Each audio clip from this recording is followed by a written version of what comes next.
21e cours, Shmirat Halashon.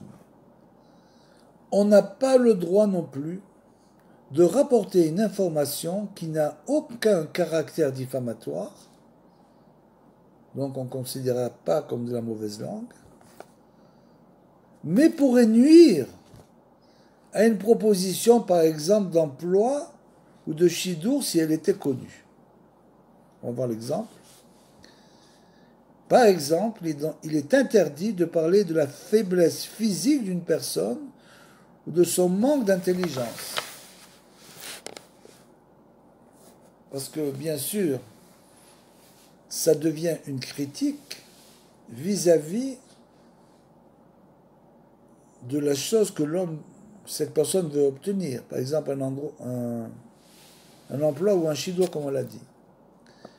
Et même si soi-même et l'interlocuteur ne considèrent pas ces caractéristiques comme des défauts, on n'a quand même pas le droit de la shonara, on va le voir plus loin, comme une personne qui dit « Moi aussi je suis comme ça, cette personne elle est comme ça, mais moi aussi je suis comme ça ». C'est du la shonara. C'est toujours des paroles diffamatoires, même si on s'englobe dans ces paroles.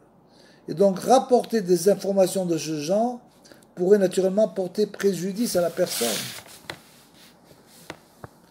Nos sages disent, Rabbi Yehoshua ben Levi dit, le mot Torah apparaît 5 fois dans les chapitres traitant du Metzora. Le Metzora, c'est celui qui souffre d'une affection de la peau destinée à le punir du Lashon Hara qu'il a fait. On va expliquer par la suite. Cela nous enseigne que lorsqu'on dit du Lashon Hara, c'est comme si on transgressait les 5 lignes de la Torah. Comme c'est écrit dans Vayikra Rabbah. Rabbi Yochanan dit au nom de Rabbi Yossi ben Zimra, lorsqu'on dit du Lashon Hara, c'est comme si on niait l'existence de Dieu, comme il est écrit, ceux qui ont dit, par notre langue nous triompherons, nos lèvres sont notre force, qui est notre maître? Dans le Teilim. Bien sûr, David dit ça de manière péjorative, en parlant de ses ennemis. Par notre langue nous triompherons, nos lèvres sont notre force, qui est notre maître? Nous n'avons pas de maître, c'est nous qui décidons. Le Sefer Yerim explique qu'avant de dire du Lashon Hara, on jette un coup d'œil autour de soi pour s'assurer que l'objet de notre médisance, bien sûr, ne se trouve pas à proximité. Ce n'est pas du Lashon Hara véritable, mais si on va parler d'une personne, comme on l'a dit, il faut s'assurer que la personne n'est pas là. Et on l'a expliqué aussi, que si la personne entendait cette parole-là, alors ça ne la vexerait pas. Et bien sûr, celui qui agit ainsi ne semble pas redouter que ces paroles soient entendues en haut. C'est comme s'il s'imaginait que Dieu ignore ce qu'il s'apprête à dire. C'est la raison pour laquelle dire du Lashon Hara équivaut à nier qu'on croit en Dieu, nier notre croyance en Hachem. Que faut-il ajouter pour souligner la gravité du Lashon Hara? Tout ce qu'il nous reste à faire, c'est d'engager la lutte contre le mauvais penchant pour ne pas se faire prendre dans ses filets. Ceux qui sortiront victorieux de ce combat récolteront les fruits de leurs efforts, aussi bien dans ce monde que dans l'autre. Et bien sûr, là-dessus, on pourrait rajouter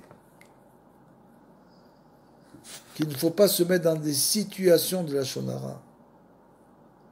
C'est pas tout d'arriver à maîtriser sa langue.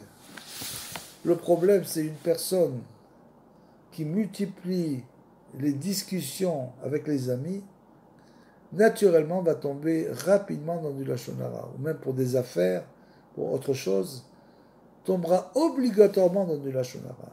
Donc il faut essayer de ne pas multiplier les discussions, on le verra plus tard.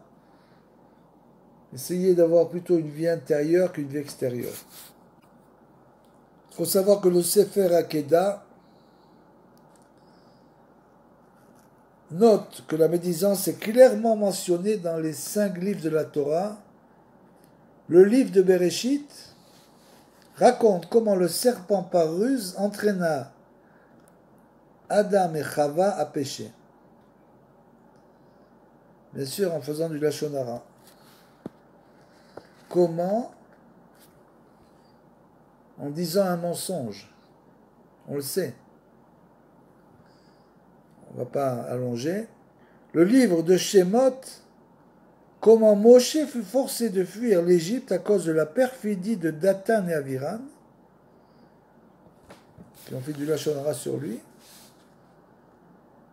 en disant qu'il avait tué un homme, etc. Le livre de Vaïkra donne le détail des lois de la Tsaharat, on l'a vu, de la lèpre, infligée par Dieu à ceux qui disent du Lachon Hara.